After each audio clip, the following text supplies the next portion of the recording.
बुलाती है मगर जाने का नहीं। बुलाती है मगर जाने का नहीं। बुलाती है मगर जाने का नहीं। बुलाती है मगर जाने का नहीं। हाँ जी, अस्सलाम वालेकुम। उम्मीद करता हूँ तमाम लोग खैरियत से होंगे। और बुलाती है मगर जाने का नहीं, राहत इंदौरी साहब की आपने बात सुन ली।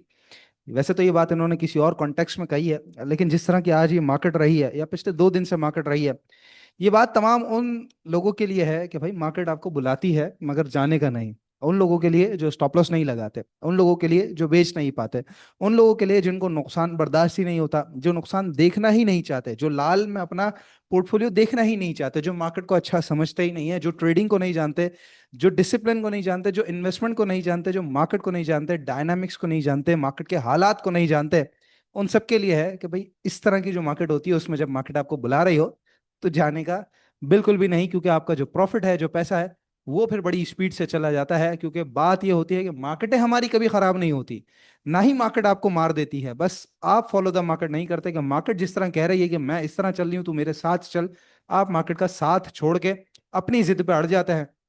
और उसके बाद जो है वो इधर उधर की भी खैर नहीं सुनते, अपनी एक जिद होती है इंसान की अपनी, और फिर उसके बाद खैर मार पड़ जाती है। तो बहरहाल जी, आज की सिचुएशन 1200 पॉइंट प्लस इंट्राडे के अंदर, और फिर उसके बाद वो 1200 भी निकले, साथ 2000 पॉइंट भी माइनस हो, यानी करीबन इंट्राडे में 3200 पॉइंट माइनस साइड पे हमारा इंडेक्स आज के दिन में ट्रेड करता रहा, और बंद भी हुआ नीचे की तरफ बिल्कुल इंट्राडे लो के करीब करीब, और 1,60,000 पे इंडेक्स हमारा बंद हो गया। सबसे ज्यादा जो पॉइंट्स निकले हैं वो कमर्शियल बैंक्स के निकले हैं, इसके अलावा ऑयल एक्सप्लोरेशन और फिर पावर जनरेशन, जिसमें हब पावर जो है वो सबसे सरे फहरिस्त था। यहाँ पर हम देख सकते हैं Hub power, Meezan bank, HBL, OGDC, UBL वगैरह। और लकी के जी जरा आज रिजल्ट था तो उसकी वजह से समझ लीजिए कि लकी के थोड़े बहुत पॉइंट्स थे और कुछ एंग्रो हेज के पॉइंट्स थे, तो जरा उन्होंने मार्केट को संभाल लिया, वरना तो ये पॉइंट्स मजीद ज्यादा भी हो सकते थे। तो चार्ट्स के ऊपर चलते हैं। कल के दिन भी एक ही स्ट्रेटजी आपको बताई थी, जो कि हमारी स्ट्रेटजी पिछले 1.5 हफ्ते से 2 हफ्ते से कंटिन्यूसली एक ही है कि ऊपर जाए तो सेलिंग है और कुछ भी नहीं है, ऊपर जाए तो सेलिंग है, ऊपर जाए तो सेलिंग है।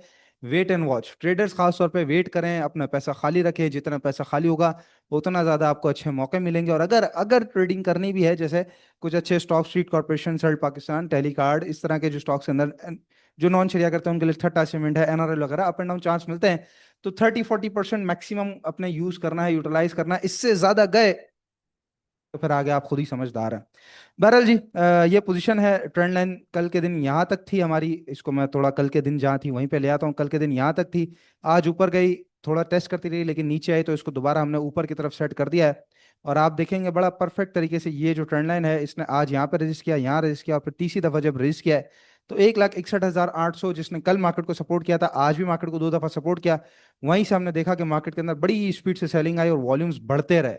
RSI बिल्कुल नीचे गया, वॉल्यूम्स बढ़ते रहे और मार्केट स्पीड से नीचे आती रही। यानी कि जो प्रॉफिट टेकिंग है, या कह लीजिए प्रॉफिट टेकिंग, तो आपको खैर कहाँ ही प्रॉफिट टेकिंग होगी लोगों से, अब तो बस माल छूट रहा है ना। और खास तौर पे अब तो रोल ओवर की तरफ हम बढ़ रहे हैं। 2 दिन की बात है, जुम्मे का दिन आखिरी दिन है, फिर तो 2 दिन के बाद तो काटना ही काटना है आपने अपने सौदा। तो वो जो प्रेशर है और वो जो पोजीशन है, जो किलर रोल ओवर जिसके बारे में संडे को हम बात कर रहे थे, वो वाले सूरत हाल अब मार्केट के अंदर आज से ही बेसिकली शुरू हो गई है। तो इसलिए बड़ा मोहतात रहना है, बहुत तरीके से काम करना है। आपने जरा भी हाई को चेज नहीं करना कि हायर हाइस को आप चेज करने लग जाएं, या हायर हाइस तो खैर बन ही नहीं रहे, लेकिन किसी स्टॉक के अगर हायर हाइस बन रहे हैं, या किसी स्टॉक के अंदर एक हाई बन रहा है, इंटरडे हाई, और वहां पे आप पकड़ने जाएं कि नहीं नहीं अब हरियाली है, अब अच्छा है, अब सब अच्छा है। नहीं, ऐसा नहीं है। अब मार्केट के पास, अब आप देखें, कल ही मैं आपको समझा रहा था कि मार्केट के पास ऊपर की तरफ के जो लेवल्स हैं वो बढ़ गए हैं। 1,63,000 का सबसे पहला लेवल है, ठीक है, इसको क्रॉस करेगी तो फिर 1,64,300, 500 का लेवल है जो कि ट्रेंड लाइन है। फिर उसके बाद मजीद आगे बढ़ेगी तो 1,66,500 है, फिर 1,68,000 है। और अगर आज की बात करें तो आज एक और नया लेवल खड़ा हो गया ना, 1,61,800। अब बड़ा रेजिस्टेंस दोबारा एक और खड़ा हो गया। तो इसी तरीके से ऊपर की तरफ रेजिस्टेंस बढ़ते जाएंगे। तो अगर आपने ऊपर पकड़ लिया और वो रेजिस्टेंस क्रॉस ना कर पाई, तो सपोर्ट इतनी स्पीड से टूटेगी जैसे आज आपके सामने मौजूद है, ठीक है। बहरहाल, डबल टॉप की सिचुएशन साफ नजर आ रही है, क्योंकि गैप फिलिंग है, और आप कह सकते हैं कि थोड़ा बहुत गैप तो यहाँ पे बेसिकली फिल होना शुरू हो ही गया। तो अब इस गैप को फिल होने के लिए मार्केट ने जो करीबन आना है वो 1,58,800 तक आना है, और अगर डबल बॉटम बनाना है तो वो 1,57,700। उसके बाद यहाँ पे साइडवेज होना बड़ा इंपॉर्टेंट है, यानी कि इस हफ्ते में अगर ये 1,57 लगा के वापस पलट भी जाए मतलब लगाए और पलट जाए तो भी वो बेचने का मौका है। समझदार लोग सिर्फ और सिर्फ वहां पे बेचेंगे जब तक प्रॉपर साइडवेज ना हो, जब तक प्रॉपर बैंड ना हो। हाँ, आज कोशिश की मार्केट ने, कल के दिन से लेकर अगर आज तक कहें तो ये पूरा बैंड बनाने की कोशिश की, लेकिन ट्रेंड लाइन का जो रेजिस्टेंस है वो मार्केट को रेजिस्ट करता रहा।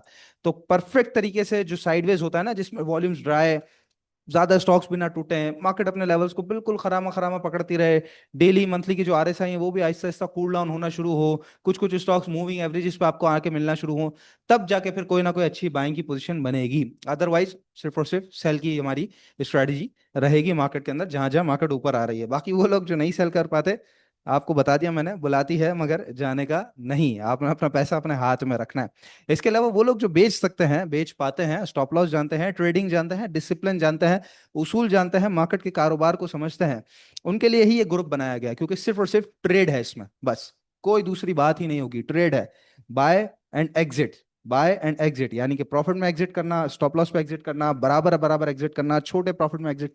एग्जिट यानी कि जो लोग पैसे की रोटेशन जानते हैं और अच्छे तरीके से कर भी पाते हैं, उनके लिए ये ग्रुप है। नंबर है जी 0336244466। नंबर पर रब्ता करके आपने तमाम तफसीलात ले लेनी है और हमारे ग्रुप को ज्वाइन कर लेना है। खबरें वैसे तो कहीं ज़्यादा ही हैं, लेकिन रिजल्ट जो है वो बड़े इंपॉर्टेंट है। तो मैंने कहा आज सिर्फ और सिर्फ आपको रिजल्ट की बहारें ही बताता हूँ। सबसे पहले तो जी यूनिटी फूड्स, जिसने 8 पैसे की जो है वो अर्निंग्स शो कर दी है, और ये कुछ बेहतर बात है कंपनी के लिए। लेकिन जो कह सकते हैं ना कि ट्रेंड शुरू होगा, रैली शुरू होगी, वो 8:30 रुपए के बाद ही शुरू होगी। तो फिलहाल उस वक्त तक का इंतजार करना चाहिए, अदरवाइज पैसा फंसता रहेगा। सिनर्जी का काफी अच्छा रिजल्ट आया जी। नेट लॉसेस जो है वो कुछ आधे हो गए हैं कंपनी के। पहले 33 पैसे का लॉस था, अब 14 पैसे का लॉस है तो लॉस ही लेकिन थोड़ा सा कह सकते हैं हाँ भाई कुछ आधा हुआ है, और ऑलरेडी स्टॉक प्राइस इतना गिर गया है। तो आज इंशाल्लाह इसका चार्ट भी डिस्कस कर सकते हैं, करते हैं। पीएसओ का जो है वो काफी अच्छा रिजल्ट आया जी। स्काई रॉकेट प्रॉफिट इसने शो किए हैं, जहां पर कंपनी की जो अर्निंग्स है वो 22 रुपए 43 पैसे की अर्निंग्स आई हैं। और थोड़ा बहुत अभी कह लीजिए कि अगले मजीद एक आध दो रिजल्ट्स आएंगे तो मजीद स्टेबल होगा। लेकिन ये वाला जो रिजल्ट है ये आगे के लिए, फॉर द फ्यूचर और लॉन्ग टर्म के लिए जो लोग लेना चाहते हैं उनके लिए बड़ा अच्छा एक इंडिकेशन दे रहा है फंडामेंटली कि पीएसओ ने यहाँ से बहुत अभी मजीद ग्रोथ करनी है। एसजीएफ का रिजल्ट आया, प्रॉफिट जो है वो डबल हो गया 9 मंथली के अंदर, और बड़ा अच्छा मूविंग एवरेज 200 पे इसने सस्टेन किया और उसके बाद ऊपर की तरफ बढ़ा है, और 8 रुपए 9 पैसे की अर्निंग शो की है। बेसिकली वो इंडस्ट्री जो घाटे में जा रही थी वो वहां से अब बढ़ना भी शुरू हो गई है। तो ये एक काफी ज्यादा अच्छा इसका रिजल्ट आया है। बाकी बुरा रिजल्ट आया जी अटक रिफाइनरी का, और प्रॉफिट जो है वो आधे आधे हो गए हैं। कंपनी ने अपनी जो अर्निंग्स शो की हैं 13 रुपए 62 पैसे की, जहां सेम पीरियड लास्ट ईयर में 31 रुपए 22 पैसे की, अब हम देख रहे हैं 13 रुपए 62 पैसे की। बहुत ही बड़ा लेवल, बहुत ही बड़ा लेवल 650 रुपए का था, वो रेट इसने तोड़ दिया है। फिलहाल कहीं ना कहीं सपोर्ट लेगा 580 570 के करीब करीब, और फिर वहां पे कंसोलिडेट होगा, कुछ साइडवेज जाएगा, कुछ छोटे मोटे बाउंस बैक लगाएगा, तब जाके उसके अंदर फिर अब कोई नई बाइंग की पोजीशन बनेगी। इसके अलावा एक और खबर जी गनी केमिकल के रिलेटेड आई है, जीसीआईएल, जिसमें कहते हैं कि मिडिल ईस्ट के अंदर जो है वो करीबन ये ओमान के साथ मिलकर $10 मिलियन का एक वेंचर, ज्वाइंट वेंचर जो है वो शुरू करने जा रहा है। और ये काफी एक अच्छी और बेहतर बात है। 40% इक्विटी की होल्डिंग वगैरह जो है वो ये सारी बेच देंगे उनको। एक ज्वाइंट वेंचर अच्छा होगा तो फॉर द लॉन्ग टर्म जाहिर है इस कंपनी के लिए बेहतर। और अभी भी अगर चार्ट्स के मुताबिक भी देखें तो काफी अच्छा इस कंपनी ने टेक्निकली भी परफॉर्म किया है। एवेंसियन के लॉसेस कंटिन्यूड है, और आज भी जो रिजल्ट आया है 36 पैसे का लॉस कंपनी ने शो किया है। क्या ही बात है इसके बारे में बात करें, बात करनी चाहिए जी वाफी के बारे में। 4 गुना से मल्टीपल जो है वो इसकी अर्निंग्स बढ़ गई हैं, और बार बार 200 पे आके टकरा जाता था, लेकिन इस दफा जो ब्रेकआउट दिया है बड़ा ही शानदार है। 14 रुपए 16 पैसे की अर्निंग्स कंपनी ने शो की है। सेम पीरियड लास्ट ईयर में 3 रुपए 38 पैसे की अर्निंग्स थी। तो एक बड़ा नाम चेंज होने के बाद, शेल पाकिस्तान को वाफी कन्वर्ट होने के बाद एक अच्छा खासा और बड़ा टर्न अराउंड हम इसके अंदर देख रहे हैं। अर्निंग्स बहुत बड़ी है जी, जिनकी अर्निंग्स बेहतरीन आई है, मार्केटें जब चलेंगी आप खुद समझदार हैं किन्होंने चलना है। ज़ाहिर है जिसका पैसे, जिसके पास पैसा है, जिसकी कमर मजबूत है, जिसकी बैकबोन स्ट्रांग है, उन्हीं कंपनीज ने वापस दोबारा मार्केट को ऊपर उठा के और आपके पैसों को भी ऊपर उठा के लेके जाना है। बाकी लकी की भी जो बॉटम लाइन है वो काफी बढ़ गई है जी। कंसोलिडेटेड अर्निंग्स, अनकंसोलिडेटेड अर्निंग दोनों अच्छी आई है। 15 रुपए की अर्निंग्स कंपनी ने शो की है, 22% का इजाफा है। हाँ, साथ ये कहते हैं कि भी जो गाड़ियों की इंडस्ट्री है उसमें हमें काफी अच्छा कंपटीशन देखने को मिल रहा है। खासतौर पे अगर मैं बात करूं 70 लाख से 1 करोड़ या 90 लाख की जो रेंज है उसमें कई सारी गाड़ियां आ गई हैं। अभी जैको, ओमाडा वगैरह ये सब कुछ नए नाम और भी शामिल हुए हैं, और इस रेंज में काफी टफ कह सकते हैं कि कंपटीशन है। तो वो लकी ने भी कहा है कि भाई हमें काफी टफ कंपटीशन मिल रहा है, देखते हैं आने वाले दिनों में किस तरह ये सस्टेनेबिलिटी की तरफ जाते हैं। दी ऑर्गेनिक मीट ने जी गोश्त बेच बेच के 182 मिलियन रुपीज जो है वो कमा लिए हैं, और 1 रुपए 2 पैसे की अर्निंग्स कंपनी ने शो की है। बेहतर रिजल्ट है ट्रेडिंग के हवाले से भी अच्छा ही स्टॉक है। बाकी अटक पेट्रोलियम की भी अर्निंग आई है जी, और 60% से इसके प्रॉफिट बढ़े हैं। काफी अच्छे रिजल्ट्स इसने शो किए, करीबन 30 रुपये 63 पैसे की अर्निंग्स कंपनी ने शो की है, और बड़ा अच्छा, बड़ा ही तगड़ा रिजल्ट आया। 575 रुपये का एक जबरदस्त किस्म का इसके अंदर ब्रेकआउट है। इन्फ्लेशन जिसके बारे में कल मॉनिटरी पॉलिसी भी जो है, वो पॉलिसी कमेटी भी इसके बारे में बात कर रही थी, तो मिनिस्ट्री कहती है 5 से 6% रह सकती है हमारी अक्टूबर की इन्फ्लेशन, जो कि एक्सपेक्टेड है और इन लाइन है। स्टेट बैंक ऑफ पाकिस्तान ने भी यही कहा। तो ये जी सारी की सारी ओवरऑल सूरत हाल रही।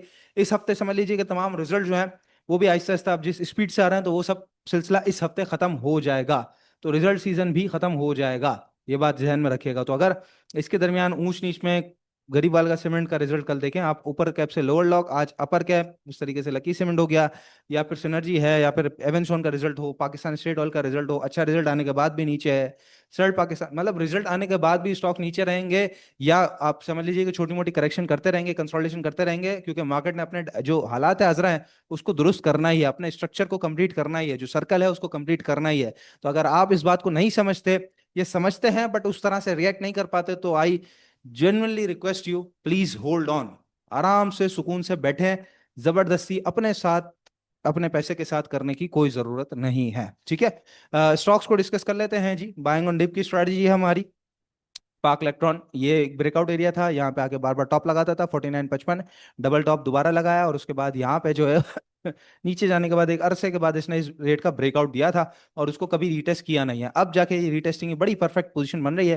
फिलहाल 51 40 50 ये रेट है, लेकिन अगर 49 50 के करीब करीब आके रुकता है, सस्टेन होता है, वापस ऊपर जाता है, तो ही आपने बाय करना है। पता चला यहाँ से और मजीद नीचे है, समझ लीजिए कि 48 47 को भी जो है वो मार्केट के साथ ड्रॉप लेके नीचे ना आ जाए, तो इसीलिए बाइंग ऑन डिप भी अगर सपोर्ट पे देख रहे हैं, तो सपोर्ट पे आके स्टॉक का रुकना जरूरी है। पता चला वो फॉलिंग नाइफ ना बना हो, और अगर यहीं से पलट जाए, वापस ऊपर की तरफ बढ़ जाए, तो you know what to do with this, मतलब आप सभी को मालूम है कि करना क्या है फिर इसके साथ, ठीक है। सिनर्जी को हम देख लेते हैं। रिजल्ट आया, कुछ प्रॉफिट्स लॉस जो है वो आधे आधे हुए हैं। काफी अच्छा चल रहा था जी ऊपर की तरफ।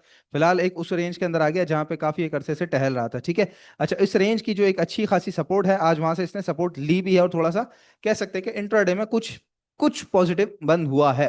7 रुपए 60 पैसे की बहुत अच्छी सपोर्ट है। मैं समझता हूँ करंट रेट से लेके जो स्टॉप लॉस लगा सकते हैं, जो रिस्क मैनेजमेंट जानते हैं, जो छोटी क्वांटिटी में काम करना जानते हैं, जो स्टॉप लॉस पे बेचना जानते हैं, सिर्फ और सिर्फ उनके लिए बता रहा हूं मैं, ठीक है। 7 रुपए 40 पैसे का बड़ा छोटा सा stop loss, strict stop loss, strict stop loss 7 रुपए 40 पैसे का छोटा सा रख के काम करना है, कि अगर वो टूटा तो 7 10 7 30 7 रुपए तक नीचे मिल सकता है।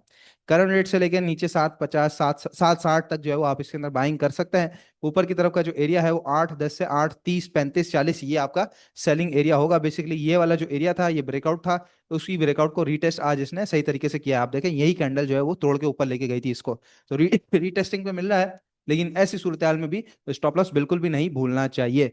बाकी जी आप सभी से रिक्वेस्ट करना चाहता हूं मैं, देखिए मार्केटें कभी बुरी नहीं होती, जो शुरू में भी मैंने आपसे कहा, मार्केटें कभी भी बुरी हुई ही नहीं है। और ना मार्केटें पहली दफा इस तरह चल रही है, मार्केटें पहले भी इस तरह चलती थी, मार्केटें आगे भी इस तरह चलेंगी। आपने अपने आप को पहचानना है कि मैं कौन हूं, मैं काम किस तरह कर सकता हूं, क्या मैं लॉस में बेच सकता हूं। अगर नहीं बेच सकता तो अपने जहन को बोले हाँ मैं नहीं बेच सकता, जो फैक्ट है उसको एक्सेप्ट करें, जो सच है उसको एक्सेप्ट करें। एक्सेप्ट करेंगे तभी जाके आपका काम होगा। आप अपने हिसाब से मार्केट को नहीं चला सकते, आप अपने हिसाब से अपने प्रॉफिट को, अपने पैसे को नहीं चला सकते। आप मार्केट के हिसाब से चल सकते हैं। मार्केट अगर ट्रेडिंग वाली है तो ट्रेडिंग वाली मार्केट में ही पैसा बनेगा। अगर मार्केट ट्रेडिंग के लिए अच्छी नहीं है, सुटेबल नहीं है, तो जोर जबरदस्ती आपका पैसा नहीं बनेगा। तो इसलिए खासतौर पे वो लोग जब ब्लेम गेम की तरफ आ रहे हैं, या फिर कहेंगे ना कि उसने हरा दिया, उसने मरवा दिया, मार्केट तो बुरी है, मार्केट तो वैसी है, मार्केट तो ऐसी है, मार्केट बहुत अच्छी है, मेरी मार्केट बहुत अच्छी है, मैं इस मार्केट के अंदर से ही बना हूं, इस मार्केट के साथ ही बना हूं। अल्हम्दुलिल्लाह स्टॉकिफाई का नाम इस मार्केट के साथ ही जुड़ा हुआ है, मार्केट के साथ ही जुड़ा रहेगा। तो स्टॉकिफाई जब तक साथ है तब तक आपको अच्छी गाइडेंस तो मिलती रहेगी इंशाल्लाह, हर दिन मिलती रहेगी। लेकिन आपने उस गाइडेंस को थोड़ा बहुत फॉलो भी करना है, और अगर नहीं कर सकते तो वक्ती तौर पे जब हालात हजरत दुरुस्त ना हो, मार्केट के थोड़े बहुत डायनामिक्स ऊंच नीच हो जो कि जरूरी होता है मार्केट के लिए, उस दौरान अगर थोड़ा सा पीछे हट के बैठेंगे तो उसमें भी कोई मुजायका नहीं है। कभी कभार पीछे हट के बैठना भी एक बहुत अच्छी स्ट्रेटजी आप लोगों के लिए साबित होती है। बाकी वो लोग जी जो पीछे हट के नहीं बैठना चाहते और ट्रेडिंग जानते हैं, उनके लिए मैंने नंबर दे दिया है 0336 2444466। इंशाल्लाह ताला नेक्स्ट वीडियो में आप लोगों से मुलाकात होगी। अपना बहुत ख्याल रखिएगा। अल्लाह हाफिज।